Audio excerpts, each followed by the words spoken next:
하나님의 말씀은 잠언 30장 5절 6절 말씀입니다.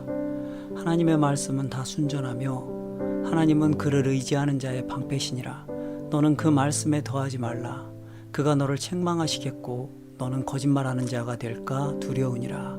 아멘. 그리스도인의 믿음은 성경을 기초로 합니다. 교회의 회복은 변함없이 항상 정해져 있습니다. 말씀으로 돌이킴만이 교회의 회복이고 사는 길이에요. 한국교회가 처음 세워지던 그 기초도 성경을 무심히 읽다가 변화받은 사람들이었어요. 이처럼 성경은 읽는 사람에게 믿음을 주고 구원으로 인도하는 하나님의 말씀입니다.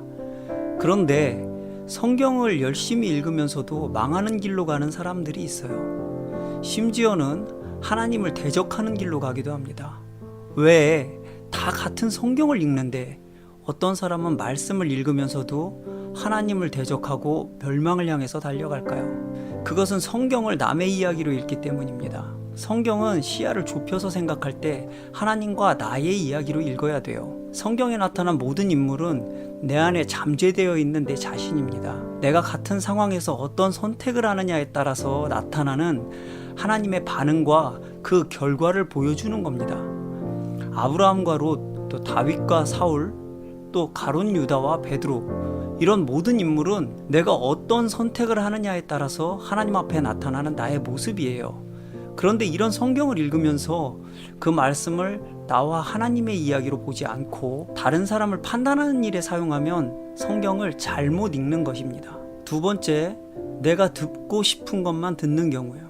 우리는 SNS로 메시지가 와도 상대가 하고 싶은 말을 이해하려는 생각으로 메시지를 읽어요. 마찬가지로 성경은 하나님이 우리에게 예수 그리스도를 예언하고 증거한 메시지입니다.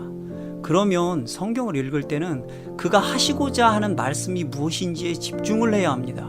그런데 마치 난독증이 걸린 것처럼 내가 듣고 싶은 말만이 귀에 들리고 나에게 맞춰서 그 메시지를 해석하고 이해하려고 하면 정작 말하고자 하는 내용과는 멀어지는 거죠. 내가 누구에게 전하고 싶은 말이 있는데 그 사람이 내 말 뜻을 이해하지 않고 자기 말만 반복하면 이보다 답답한 일이 없을 겁니다.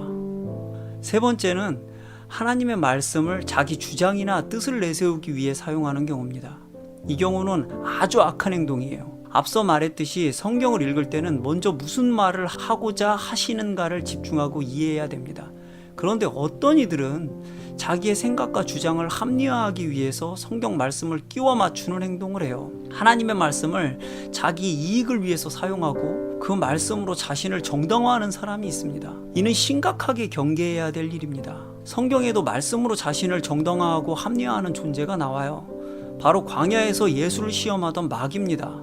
이것은 우리가 특히 경계하고 조심해야 하는 일이에요. 하나님의 율법으로 자신을 정당화하던 바리새인들과 율법사들에게 예수께서는 드물게도 화 있을진저 하고 반복해서 경고하신 사실을 우리는 기억해야 됩니다.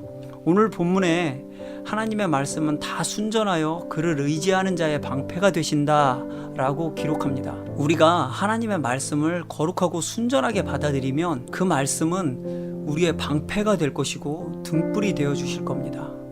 다시 성경 앞에 앉아서 하나님의 말씀 앞에 겸손히 엎드리는 성도님 되시기를 바랍니다. 기도하겠습니다. 하나님 아버지, 오늘 하루 겸손히 하나님의 말씀을 기억하고 생각하게 도와주시고 순전한 마음으로 하나님의 말씀을 의지하는 우리 교회 되게 하여 주시옵소서. 예수 이름으로 기도합니다. 아멘.